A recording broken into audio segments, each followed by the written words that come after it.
Bonjour tout le monde, c'est Flo. On va recommencer une petite partie de StarCraft 2 avec des joueurs de très très haut niveau.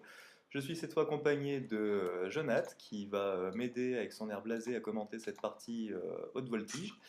Donc là, nous sommes partis sur un petit 4 contre 4 sur une équipe que vous avez tous pu voir sur la Goodars Pathos Cup, coupe internationale dotée de magnifiques lots dont la moitié de mon estime.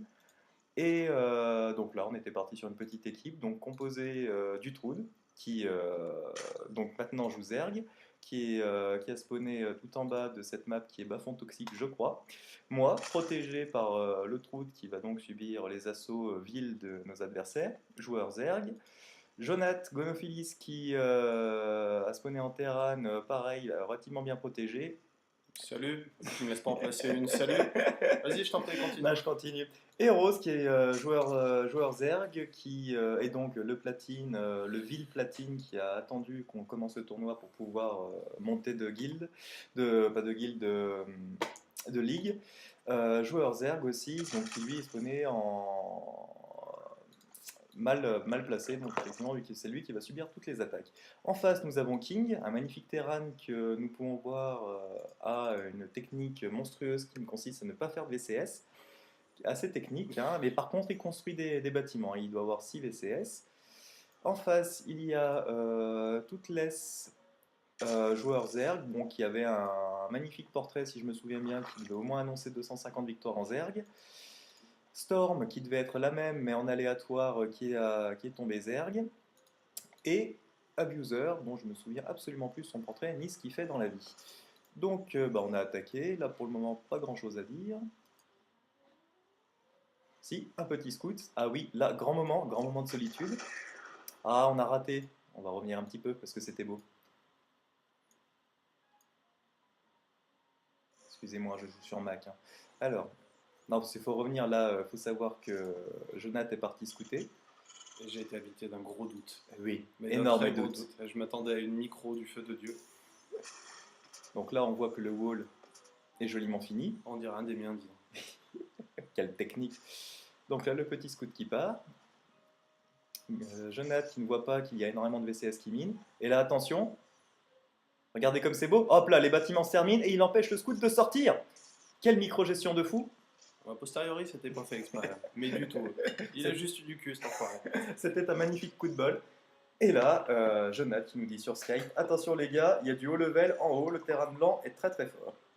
Donc c'est à lui qu'il faut aller quicher la gueule. Le pauvre, on a dû le blaser, il a dû revendre sa licence de StarCraft. Mais bon, tant pis, ça fait partie du jeu. Il en a pris plein le fion. Donc là, le scout est mort. Où est-ce qu'on en est au niveau?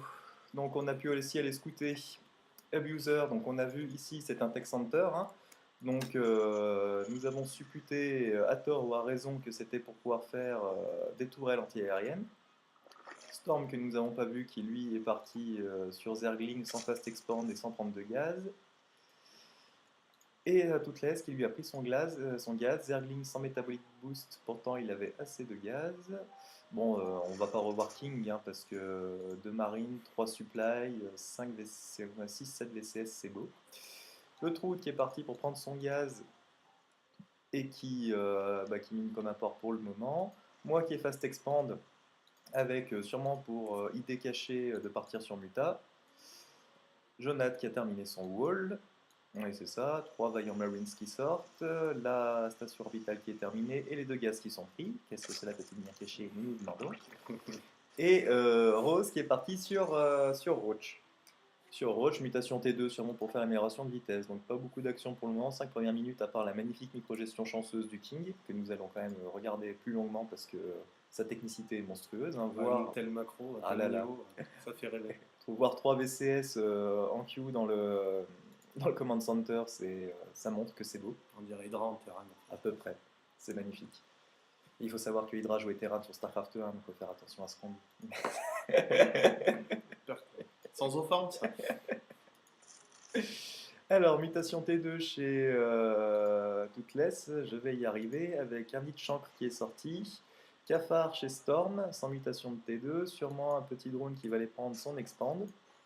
Et le deuxième Terran qui est parti sur 2 baraques sans add-on, donc pour le moment du marine. aucune amélioration de fait, ni aucune tourelle anti-aérienne. Alors ça devait être peut-être pour terminer son rôle de manière relativement cheap, vu que ça coûte pas trop cher, et que ça, 850 points de vie, mais bon, pas forcément très utile. Le Troud, qui lui a fait pareil sa chambre d'évolution, alors est-ce qu'il avait une idée cachée, nous ne le saurons jamais. Ces Zerglings qui sont montés sur Nightcare. Excusez-moi, et moi, bon alors là manifestement ça paraît relativement évident, je pars sur Muta hein, parce que 2 bases, 2 gaz, ça fait 4 gaz au total, ça va relativement cracher je pense. Ça reste un Zerg qui aime emmerder le monde. En plus. Oui, non mais en plus je suis positionné au centre, je suis tranquille, hein, je sais que le trou va s'en prendre plein de fions avant moi, donc je me suis dit pourquoi pas. Allez. On va le laisser dans sa merde en plus parce que Ah bah, on est très solidaire. On n'aide pas le Troud, personne n'aide le Troud. Le Troud est un peu comme Chuck Norris. Le Troud n'a besoin de personne. Gonophilis qui part sur Maraudeur, ça c'est une magnifique idée parce que quoi qu'il en fasse, il fait des maraudeurs, que ce soit des Zerglings ou des Ultralisks. Et il t'emmerde. Oui, j'essaye. Et Rose qui part sur deux chambres d'évolution, sûrement pour faire des cafards relativement vils et puissants. Donc les cafards, on peut voir qu'ils ont 4 de portée maintenant, je trouve ça magnifique, c'est un magnifique upgrade fait sur les cafards. Alors de mon point de vue objectif de terrain, ça pue du cul, mais violent quand même. On refait un temps de faire un petit tour chez le King qui a une macro de folie, juste un petit tour sur Lincoln, voilà. Donc le King tourne à 400 avec 14 VCS. Ah, une mule, ça va le permettre de monter un petit peu. Donc il y a à peu près 50% de l'income de tous les autres, à part de Storm. Storm, qu'est-ce qu'il branle? Storm fait des bendings et part sur Muta aussi. Mais il a que dalle de VCS. Non, c'est pas Storm, c'est Toothless, pardon. Que dalle de VCS. Storm lui a pris son expand. Partie T2. Fait Roach et fait des Hydras. Bon bah oui, donc là on a 2 airs qui vont jouer la complémentarité.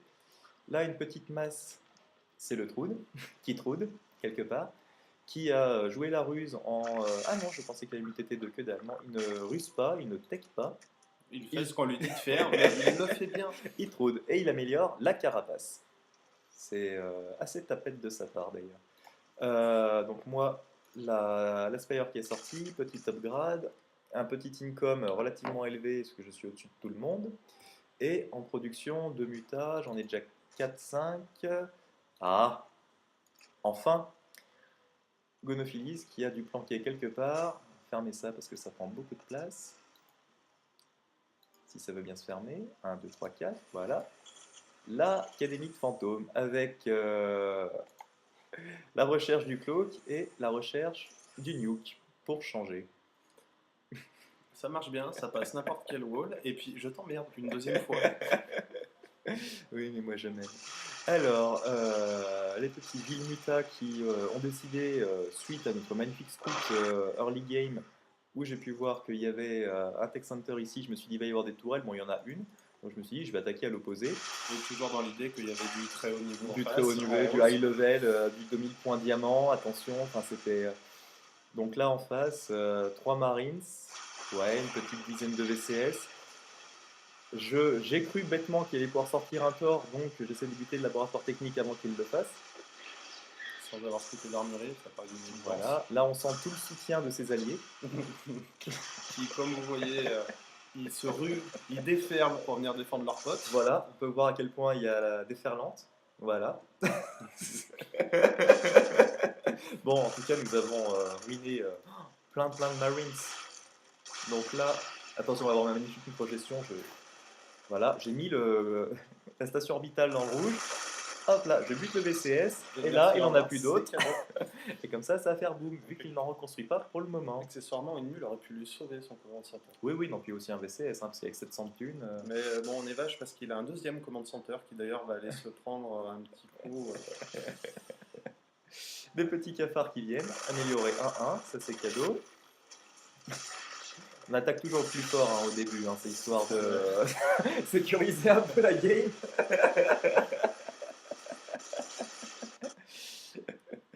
Bon, alors qu'on peut voir, j'ai eu relativement beaucoup de mutas.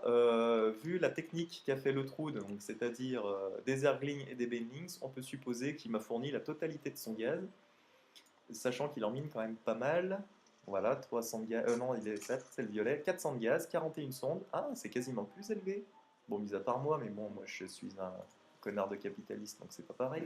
Mais Alors, si vous vous posez la question, oui, il ne passe plus par les portes. alors, donc là on a Chef King, aucune autre action. En face, Mass Marines pas upgradé. Donc toujours la question, à quoi que bordel de putain ça sert ce truc? Manifestement à bloquer sa pente Oui. et à faire une tour. Voilà, donc c'est la tourelle qui coûte 200 de minerais, on lui souhaite bonjour. Et Ah bon non, il y en a courage. 2 autres, pardon. Ah non, j'ai rien dit, j'ai rien dit. Il y a une forteresse planétaire. Les petits cafards. Ici, c'est toujours en stand-by, avec Hydralisk, Zergling, Denlings et Muta. Ah, attention, double front, là les Muta qui attaquent la spire ici. Hop là, en bas, les Marines, l'armée Terran, la Bioball, avec les cafards Hydra qui arrivent de l'autre côté. Bon, en Muta, sachant que moi j'avais une grappe d'attaque, je suis passé relativement facilement. Je vais sûrement terminer la spire. Ici, grosse attaque avec les chanks qui arrivent contre les Terran. On voit toute la puissance du MacBook qui nous permet de bien apprécier cette bataille. L'armée Terran qui se casse, l'armée du Zergo de Rose qui s'est terminée, et le Troud.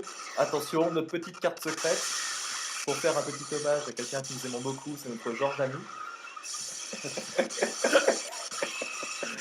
Et qui arrive avec plein de boules de bowling. Attention, c'est cadeau, et voilà, merci, bonne journée, c'est sympa d'être passé. Ça a quelque peu dégoûté toute l'Est. Ah, on a raté le nuke, vous inquiétez pas, il y en aura sûrement d'autres. Des chances. Ah, Storm a quitté. Mon dieu, c'est magnifique. Il reste plus que Abuser qui, lui, plein de confiance grâce à ses 2 tourelles et sa stat.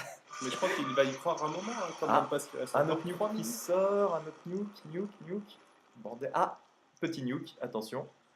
Bon, histoire de ruiner l'économie d'un joueur qui Alors, n'est plus là. Et là, ils ont tous quitté. Mets-toi sur le. Ah non, il reste qui? Mets-toi sur le fantôme.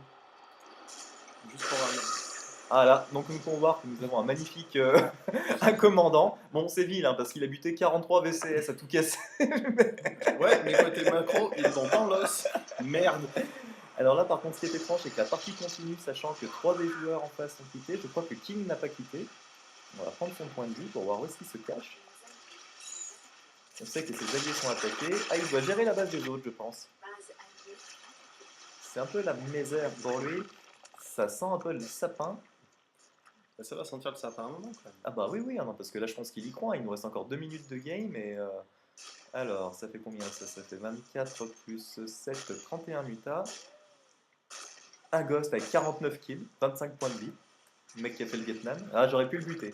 J'aurais pu. Non, mais je me suis retenu, j'aurais pu. Les Hydra ici. Ah bah oui. Jonathan qui est sobre quand même pour une fois. Que 2 silos.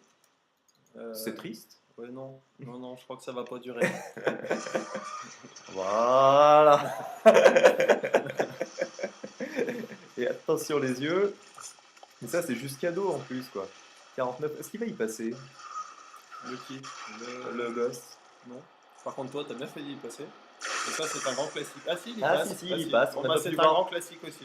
Buter mes potes et me buter moi en passant. C'est con, parce que la règle, à mon avis, il aurait facilement eu ses 60 kills. On termine une économie. Ouais, alors là, on se demande vraiment pourquoi la partie continue. Qui est-ce qui reste? Il reste qui? Ah, bizarre. Non, il a quitté aussi. Ah, d'accord. Ah bah, c'est un mec qui devait regarder, il doit bien aimer, je sais pas, les mutas, les nukes. C'est beau. Ça fait splash. Ah, c'est beau, mais quand c'est avec toi, quoi. Oui. Hop là.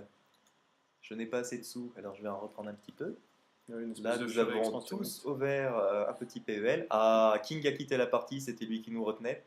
Donc voilà, magnifique partie 4 contre 4. On a bien fait d'attaquer le joueur le plus haut level en premier, qui a fait une magnifique micro-gestion. J'espère que vous vous souvenez que quand vous êtes scouté, espérez que vos bâtiments se terminent avant que le scout sorte. Il a au moins dû désintégrer un muta. Allez, peut-être deux. 2, je suis pas sûr, hein, parce que les miens sont virulents, ils ont plus de points de vie. Mais c'est. On va lui laisser le bénéfice du doute, 2 mutas. Enfin bon, voilà, c'était un des 4 contre 4, nombreux 4 contre 4 qu'on a fait. Nous sommes une équipe de très haut niveau, hein, parce que pour le moment, nous avons quand même 7 victoires et 1 défaite, je tenais à le signaler, histoire de nous vanter un petit peu. L'ego, c'est bon. Et. Alors là, sur les 3 mecs qui jouent, il faut savoir que les 3 ergs, c'est un peu leur devise, si vous voulez. Ils se lèvent le matin et la première chose qu'ils se disent, c'est en comptant que les 3 soient bien là, l'ego, c'est bon. Ça fait du bien. Enfin bon, voilà. Et ben écoutez, à la prochaine pour un prochain broadcast sur on ne sait pas quoi.